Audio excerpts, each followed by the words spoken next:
আমার অনপেজ ইস্যু কোর্সের আরেকটু ভিডিও টিউটোরিয়ালে আপনাদের সকলকে জানাই স্বাগত। আমরা রয়েছি স্টেপ 18 এর স্পিড অপটিমাইজেশন। তো স্পিড অপটিমাইজেশন ইতিপূর্বে আমরা 3টা ক্লাস দেখেছি এবং আমাদের তৃতীয় নম্বর ক্লাস ছিল W3 total cash setup for cash clear. তো আজকে আমরা দেখব নাইট্রোপ্যাক সেটআপ, এটাও ক্যাশ ক্লিয়ারের একটা প্লাগইন। তো এই দুইটা প্লাগইন কিন্তু আমরা একসঙ্গে ইউজ করতে পারবো না, যে কোনো একটা আমাদের ইউজ করতে হবে, যেহেতু আমরা গত ক্লাসে W3 টোটাল ক্যাশ সেটআপটা দেখেছিলাম। তো আজকে আমরা নাইট্রোপ্যাকটা সেটআপের পূর্বে W3 টোটাল ক্যাশটাকে ডিঅ্যাক্টিভ করে সেটাকে ডিলিট করবো। তো এই কাজটা আমি ইতিপূর্বে করে রেখেছি।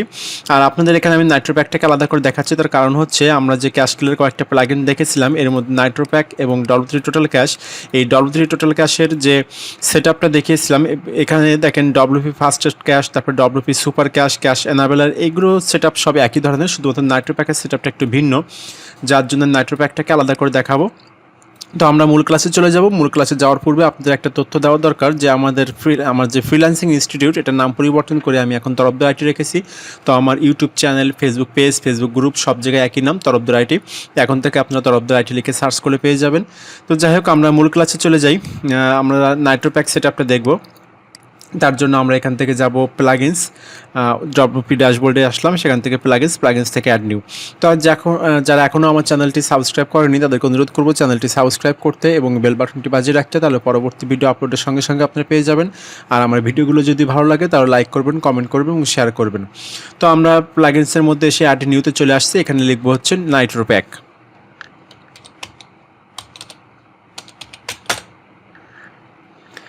আমরা নাইট্রোপ্যাকটাকে এখান থেকে ইনস্টল করব, ইনস্টল করে অ্যাক্টিভ করব। তো এখানে ইনস্টল নাওতে ক্লিক করলাম। তো এটা ইনস্টল হতে হতে আমরা আরেকটা কাজ করব, যেটা হচ্ছে আমাদের নাইট্রোপ্যাক সেটআপ করতে গেলে আমাদের এই যে ব্রাউজারে আমরা যেটা কাজ করছি, এখানে আমাদের জিমেলটাকে লগ ইন থাকতে হবে এবং আমরা এখানে নাইট্রোপ্যাক লিখে সার্চ দিব, কারণ নাইট্রোপ্যাকের যে ওয়েবসাইটটা আছে সেখানে আমাদের একটা অ্যাকাউন্ট ক্রিয়েট করতে হবে।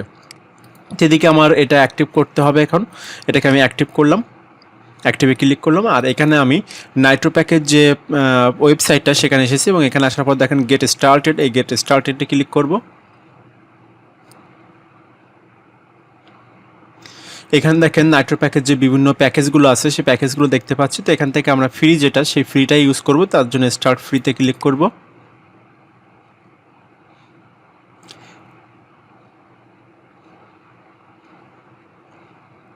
স্টার্ট ফ্রিতে ক্লিক করার পর দেখেন এখানে আপনাকে অ্যাকাউন্ট ক্রিয়েট করতে বলছে। এখানে আপনাকে একটা অ্যাকাউন্ট ক্রিয়েট করতে হবে এবং এখানে যে তথ্যগুলো আছে এগুলো দিয়ে অ্যাকাউন্ট ক্রিয়েট করতে হবে। তো এটা আমরা অ্যাকাউন্ট ক্রিয়েট করব। তার পূর্বে আমরা আবার একটু WP ড্যাশবোর্ডে যে আসি, সেখানে ওটা অ্যাক্টিভ করার পরে কী মেসেজ দিচ্ছে আমাদের একটু দেখে আসি।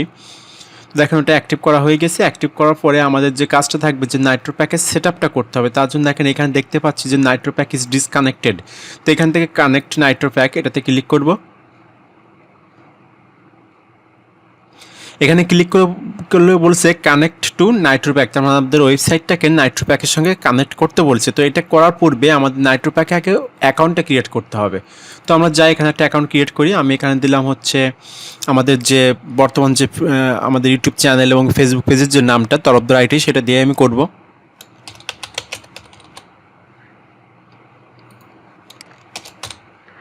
এবং এখানে আমাকে একটা জিমেল দিতে হবে। তো এই জিমেলটা আমি এখান থেকে নিয়ে আসলাম, আমার এখানে যেটা লগ ইন করা আছে এটাই নিয়ে আসলাম। এখানে একটা পাসওয়ার্ড দিতে হবে এবং এখানে যে বিলিং কান্ট্রি, এই বিলিং কান্ট্রিটা আপনি ক্লায়েন্টে দিতে পারেন বা আপনি নিজে দিতে পারেন। তো এখানে আমি বাংলাদেশে দিচ্ছি। ক্লায়েন্টে দিলে একটু অসুবিধা আছে, যখন আপনার ক্লায়েন্টের কাজ করবেন তখন যদি বিলিং কান্ট্রিটা বাংলাদেশ দেন তখন যে সমস্যাটা হবে, দেখেন এই যে ফোন নাম্বার আছে, এই ফোন নাম্বারে যে আপনাদের সমস্যা হবে। তো এখানে আমার ফোন নাম্বারটা দিলাম। তারপর আমার ওয়েবসাইটের নেমটা দেখেন, আমার ওয়েবসাইটের যে নেম সেটা হচ্ছে মাই ব্লগ। তো আমি এখানে ওয়েবসাইট নেমটা দিলাম মাই ব্লগ। তারপর ওয়েবসাইট ইউআরএলটা আমি এখান থেকে নিয়ে আসি। এখান থেকে ইউআরএলটা আনলাম এবং এইখানে আমার এটা কী ধরনের ওয়েবসাইট, আমার এটা ব্লগ, এই জন্য ব্লগে দিয়ে সিলেক্ট করে দিলাম। তারপরে এগুলোকে সব টিক দিয়ে দেবো। এখানে I am not a robot, এটাতে ক্লিক করব। এরপর এখানে অলমোস্ট দেয়ার, এটাতে ক্লিক করব। আচ্ছা, এখানে বলছে the website is already registered, তার মানে এই ওয়েবসাইটটা আমি এর আগে রেজিস্টার্ড করে রেখেছি। আপনাদের ক্লাসের পূর্বে আমি ওটাকে দেখেছিলাম যে নাইট্রোপ্যাকটা বর্তমানে কেমন কাজ করছে। আর তাছাড়া আমি ক্লাসেও দেখিয়েছিলাম এই ওয়েবসাইটে দিয়ে। তো নাইট্রোপ্যাকে আমার অ্যাকাউন্ট ক্রিয়েট করা আছে, যার জন্য এখান থেকে আমি আর অ্যাকাউন্ট ক্রিয়েট করতে পারবো না। তো তার জন্য আমি অ্যাকাউন্ট ক্রিয়েট করাটা আপনাদের একটু দেখাতে পারি। সেক্ষেত্রে আমি অন্য একটা ওয়েবসাইট যদি নিয়ে আসি এখান থেকে,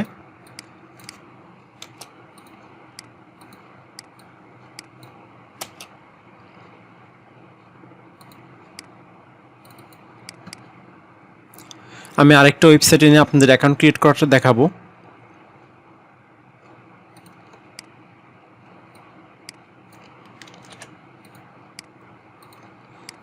তো এখানে আমি ওয়েবসাইটে অ্যাড্রেসটা দিলাম, তারপরে এখানে I am not a robot এটা দিলাম, দেওয়ার পর অলমোস্ট দেয়ার এটাতে ক্লিক করব। আচ্ছা, এই ওয়েবসাইটটাতেও আমার অ্যাকাউন্ট ক্রিয়েট করা রয়েছে।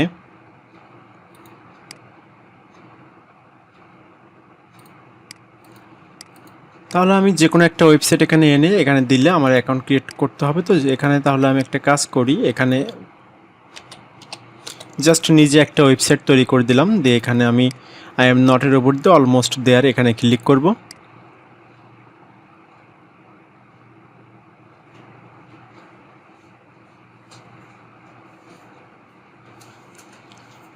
ক্লিক করার পর দেখেন বলছে প্লেস মাই অর্ডার। তো এই প্লেস মাই অর্ডারে ক্লিক করলে এটা আপনার ড্যাশবোর্ডে নিয়ে যাবে, ব্যাস এখানে আর কোনো কাজ নেই, অ্যাকাউন্টটা ক্রিয়েট হয়ে যাবে।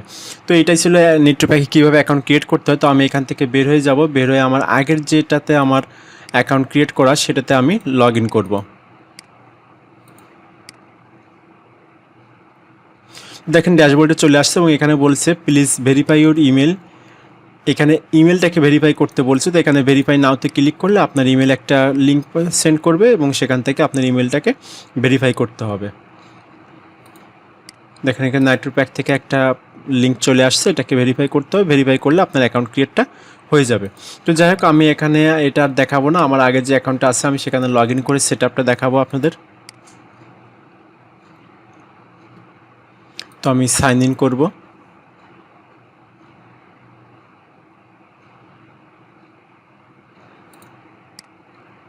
আমার আগেই জিমেলটা দিয়ে এখানে নাইট্রোপ্যাকে একটা অ্যাকাউন্ট ক্রিয়েট করা আছে। আমি এটা আমার যে লাইভ ক্লাস সে লাইভ ক্লাসে দেখিয়েছিলাম। তো এটা আমি এখানে চলে আসলাম, দেখেন এখানে অপটিমাইজ পেজ, এখানে ওয়ান পেজ অপটিমাইজ করেছে সেটাও দেখাচ্ছে এখানে। তো যাই হোক, এটা এখানে আর কোনো কাজ নেই, এটাকে আমি কেটে দিলাম, এখানে আর কোনো কাজ নেই। এবার আমার ড্যাশবোর্ড থেকে কানেক্ট টু নাইট্রোপ্যাক এটাতে ক্লিক করব। ক্লিক করে যে নাইট্রোপ্যাক অ্যাকাউন্টটা আমি যে লগ ইন করলাম সেই অ্যাকাউন্টের সাথে এখানে দেখবেন অটোমেটিক কানেক্ট নিয়ে যাবে। এখানে আমার কোনো কাজ নেই, শুধু কানেক্ট টু নাইট্রোপ্যাক ক্লিক করার পরে আর কোনোই কাজ নেই, আমার এটা অটোমেটিক কানেক্ট হয়ে যাবে। কানেক্ট হয়ে যাওয়ার পরে তারপর আমার কিছু সেটিং আছে, সেটা হচ্ছে এখানে কিছু সেটিং আছে। দেখেন এইখানে বলছে অপটিমাইজ মুড, এটা বাই ডিফল্টে যা আছে তাই থাকবে, এখানে যেটা দেখছেন আপনার এটাই থাকবে। এবং অটোমেটেড বিহেভিয়ার এটাও এখানে অন থাকে। তো এটা অন থাকে, তারপর একটু চেক করে দেখবেন যে আসলে অন আছে কি না। এটা সবসময়ের জন্য অন থাকে। তারপরে এখানে দেখেন যে অপশন তিনটা দেখতে পাচ্ছি আমরা সেটিংয়ের মধ্যে। তো এই সেটিংয়ের মধ্যে আমাদের দুইটা কাজ আছে, সেটা হচ্ছে সেভ মোডটাকে অন করে দিতে হবে এবং এইচটিএমএল কম্প্রেশন এটাকে অন করে দিতে হবে। তো এই দুইটাকে আমরা অন করে দিব, এটাকে অন করে দিব এবং এটাকে অন করে দিব। অন করে দিলেই শুধু আমাদের হয়ে যাবে। তো এছাড়া আর কোনো সেটিং এখানে আমাদের নাই। তবে দেখেন এখানে একটা মেসেজ কিন্তু আমাদের দিচ্ছে, এটা আমি আপনাদের আগে দেখাতে পারতাম কিন্তু এখন আগে দেখাইনি, কারণটা আপনাদের দেখা প্রয়োজন। বলছি it seems like smash lazy load is active, মানে স্ম্যাশ লেজি লোডটা কিন্তু আমার অ্যাক্টিভ রয়েছে। Nitropack and smash lazy load have overlapping functionality and can interfere with each other. তার মানে যে আমরা স্ম্যাশ লেজি লোড যেটা ইনস্টল করেছি সেটার সাথে নাইট্রোপ্যাকের কিন্তু একটু প্রবলেম আছে, মানে এই দুইটা কিন্তু একসঙ্গে ব্যবহার করা যাবে না।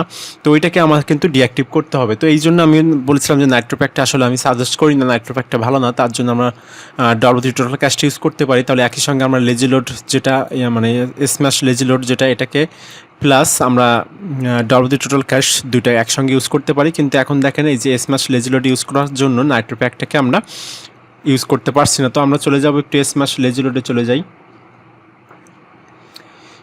এখান থেকে আমরা পুরোটা আমরা কিন্তু মানে স্ম্যাশ লেজি লোড যেটা আছে এটাকে কিন্তু আমরা ডিঅ্যাক্টিভ করব না, জাস্ট শুধু লেজি লোড অপশনটাকে আমরা ডিঅ্যাক্টিভ করব, মানে পুরো সফটওয়্যারটাকে আমরা কিন্তু ডিঅ্যাক্টিভ করব না। তো এর জন্য আমাকে যেতে হবে এর সেটিংয়ের মধ্যে, আমরা ড্যাশবোর্ডে যাই।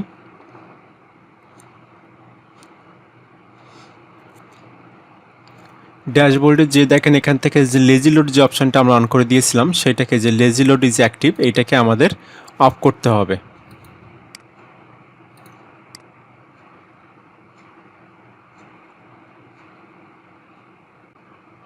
আচ্ছা এখান থেকে লেজি লোড কোথায় আছে? আচ্ছা এনাবেল নেটিভ লেজি লোডিং ওটা তো অফই আছে।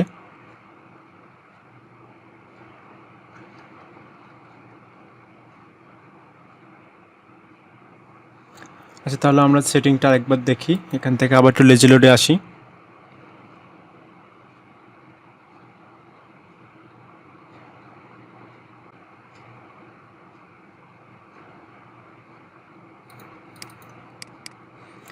আচ্ছা এখান থেকে লেজি লোডের যে ডিঅ্যাক্টিভ করার যে অপশানটা সেটা কিন্তু আমরা এখান থেকে দেখতে পাচ্ছি না। তবে দেখেন নিচে একটা অপশান কিন্তু আমাদের রয়েছে। এখান থেকে যদি একটু নিচের দিকে নামি আমরা, এখান থেকে যে ডিঅ্যাক্টিভ অপশানটা আছে এখান থেকে আমরা ডিঅ্যাক্টিভ করে দিব, তাহলে আমাদের এটা ডিঅ্যাক্টিভ হয়ে যাবে। দেখেন লেজি লোডটা ডিঅ্যাক্টিভ হয়ে গিয়েছে। তো লেজি লোডটা ডিঅ্যাক্টিভ রাখলেই আমাদের হবে, আমাদের আর কোনো কাজ নাই। দেখেন এবার নিট্রোপ্যাকটা কিন্তু আমাদের গ্রিন কালার হয়ে গেছে। এটাকে আমি যদি আবার অ্যাক্টিভ করি দেখবেন নিট্রোপ্যাকটা এখানে ইয়েলো কালার হয়ে যাবে। দেখেন একটা ইয়েলো কালার হয়ে গেছে, নাইট্রোপ্যাকটা ইয়েলো কালার হয়ে গেছে। এটাকে আমাদের ডিঅ্যাক্টিভ করতে হবে, আবার ডিঅ্যাক্টিভ করলে ওটা গ্রিন কালার হয়ে যাবে। তার মানে আমরা স্ম্যাশ যে ইমেজ অপটিমাইজারটা ইউজ করেছি এইখানে লেজি লোডটাকে যদি অন করে রাখি তাহলে কিন্তু নাইট্রোপ্যাকটা আমাদের কাজ করবে না। মানে এটা কিন্তু দুইটার মধ্যে একটা সংঘর্ষ হবে, তার মানে আমাদের ওয়েবসাইটটা কিন্তু ব্রেক করতে পারে।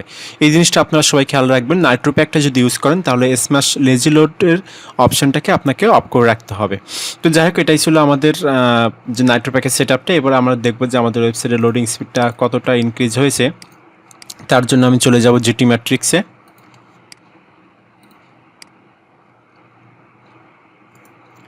এবং আরেকটা যেটা ছিল আমাদের যে পেজ স্পিড ইনসাইট সেটাতেও চলে যাব। দেখেন এর আগে আমি যে W3 টোটাল কাস্টটা ইনস্টল করেছিলাম, ইনস্টল করে অ্যাক্টিভ করে আমি যে ইমেজ মানে এবং W টোটাল কাস্ট এবং ইমেজ কম্প্রেস করেছিলাম স্ম্যাশ দিয়ে, এইটা করার পরে আমার যে লোডিং স্পিডটা ছিল সেটা কিন্তু আমি পরিমাপ করে এখানে একটা স্ক্রিনশট দিয়ে রেখে দিয়েছিলাম। যে প্রথম অবস্থা ছিল 1.9 সেকেন্ড এবং পরবর্তী W3 টোটাল কাস্টটা ইনস্টল করার পরে এটা হয়েছিল 774 মিলি সেকেন্ড, মানে 1 সেকেন্ডও না, 1 সেকেন্ডেরও কম, 774 মিলি সেকেন্ড। তো আজকে দেখবো যে এখানে আমাদের নাইট্রোপ্যাকটা ইনস্টল করার পরে এটাকে অ্যাক্টিভ করে সেটিং করার পর কী পরিবর্তন পেলাম, আসলে আমরা কোনটাতে ভালো রেজাল্ট পেলাম, W3 টোটাল কস্ট নাকি নাইট্রোপ্যাক, এইটা আমরা এখান থেকে এখন পরীক্ষা করে দেখব।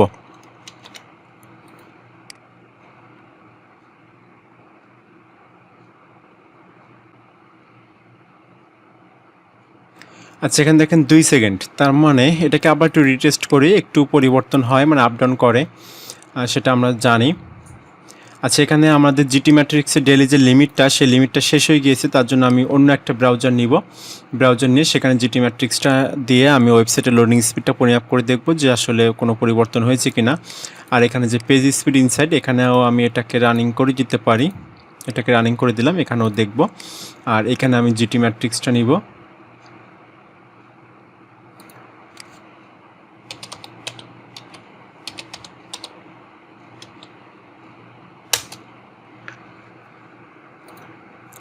পেজ স্পিড ইনসাইডের যে লোডিং স্পিডটা সেটা একটু দেখে আসি।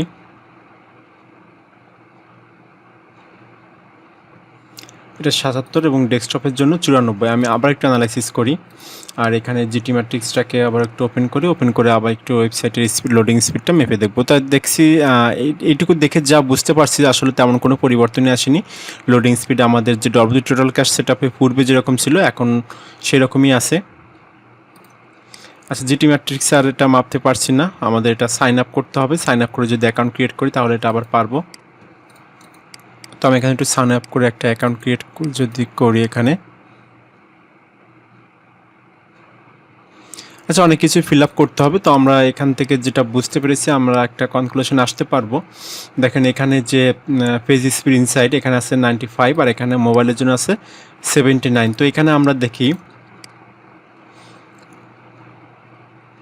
এখানে কিন্তু 95 ছিল এবং মোবাইলের জন্য কত ছিল দেখি 89 ছিল। তার মানে লোডিং স্পিড কিন্তু আমাদের কোনো ইমপ্রুভ হয়নি, তার মানে লোডিং স্পিডে আমাদের কিন্তু কোনো ইমপ্রুভ হয়নি। তো নাইট্রোপ্যাকে ইমপ্রুভ খুব বেশি একটা পাওয়া যায় না। ইমপ্রুভ হয়নি বললে ভুল, ইমপ্রুভ একটু হয়েছে, যেটা আমরা এখন বুঝতে পারবো না। মানে এটা হচ্ছে আমাদের যে পেজ ক্যাশ যেগুলো আছে সেটা ক্লিয়ার করার পরে এটা একটু ইমপ্রুভ আমরা দেখতে পাবো, তার জন্য আমাদের একটু ওয়েট করতে হবে।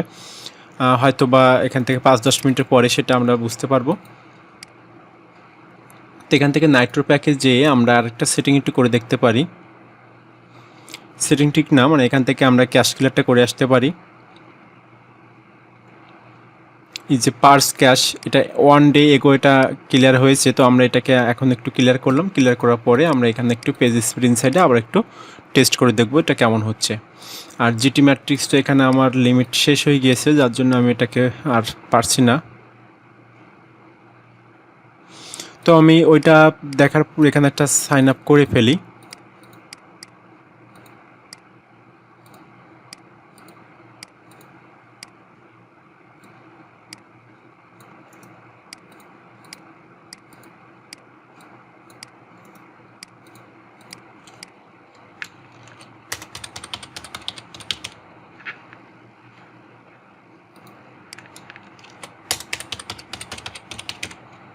আসলে ফ্রি ইউজ করলে কিছু লিমিট থাকে, মানে অ্যাকাউন্ট ছাড়া যদি আমরা ইউজ করতে যাই তাহলে কিছু লিমিট থাকে, এবং সেই লিমিটটা শেষ হয়ে গিয়েছে বিধায় এখন আর আমি এটাকে চেক করে দেখতে পারছি না।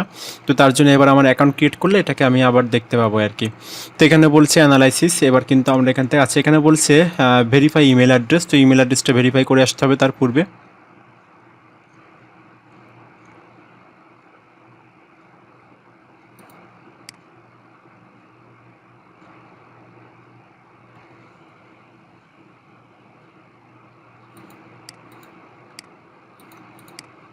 আমাদের যে পেজ স্পিড ইনসাইড এটাতে কিন্তু খুব বেশি পরিবর্তন পাইনি এখনও। তো আমি দেখি জিটি ম্যাট্রিক্সে কোনো পরিবর্তন পাই কি না। আচ্ছা, এবার এখানে আমি অ্যানালাইসিস করব, আমাদের ওয়েবসাইটটা এখানে দিব।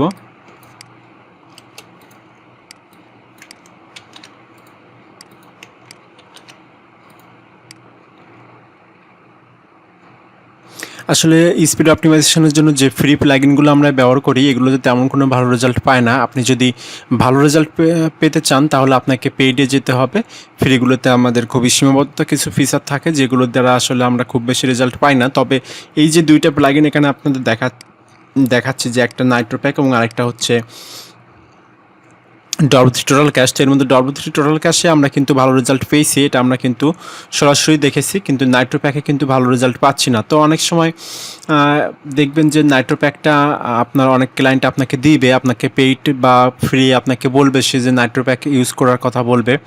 তো এই জন্য আমি শুধুমাত্র এটা দেখালাম, কিন্তু NitroPack-এ কিন্তু ভালো রেজাল্ট পাওয়া যায় না। সেই জন্য আপনি আপনার ক্লায়েন্টের সাথে কথা বলতে পারেন, ক্লায়েন্টকে বলতে পারেন যে NitroPack-এর রেজাল্ট তো ভালো না, সেক্ষেত্রে তুমি W3 টোটাল ক্যাশ, আর যদি পেইডে যেতে চাই তাহলে WP রকেট কিন্তু অনেক ভালো একটা প্লাগইন, সেটা আপনারা সাজেস্ট করতে পারেন।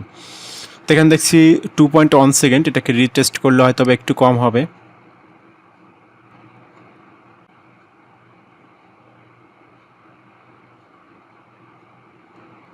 আচ্ছা, এবার 2 সেকেন্ড, তার মানে দেখেন খুব বেশি পরিবর্তন কিন্তু আমরা পাই নাই। তার মানে আমাদের যে লোডিং স্পিডের যে পরিবর্তনটা সেটা কিন্তু খুব বেশি হয় নাই। তো তারপরেও NitroPack-টা আপনার দেখিয়েছি শুধুমাত্র একটাই কারণ, সেটা হচ্ছে অনেক ক্লায়েন্ট সরাসরি NitroPack ইউজ করতে বলে। আমি পেয়েছি, আমাকে ক্লায়েন্টে বলেছে। তো আমার এই কোর্সটার শুরুর পূর্বেই আপনাদের বলেছিলাম যে ক্লায়েন্ট আপনার কাছে কী কী চায় প্রত্যেকটা স্টেপে আমি আপনাকে দেখাবো, মানে আমার কাছে কী কী চেয়েছে এই পর্যন্ত, কী কী কাজ ক্লায়েন্টের জন্য করতে হয়েছে সেগুলো সবই দেখাবো বলেছিলাম। তারই অংশ হিসেবে শুধুমাত্র NitroPack-টা দেখালাম, কারণ ক্লায়েন্ট আমাকে বলেছিল NitroPack সেট আপ করতে। তো আমি NitroPack সেট আপ করে দিয়েছিলাম, সেখানে অবশ্যই আমি রেজাল্টে ভালো পেয়েছিলাম, কিন্তু আজকে দেখছি রেজাল্টটা একেবারেই খারাপ। অবশ্যই এটা অনেক সময় নেট স্পিডের উপর নির্ভর করে, আমার নেট স্পিডটাও আজকে অনেক স্লো আছে। তবে W3 টোটাল ক্যাশ যেটা, সেটা ইউজ করে কিন্তু আমরা ভালো রেজাল্ট পেয়েছিলাম, সেটা আপনারা দেখেছেন আমার আগের ভিডিওতে। তো যাই হোক, আজকে ক্লাসটা আমার এখানেই শেষ। সবাই ভালো থাকবেন, ধন্যবাদ সবাইকে।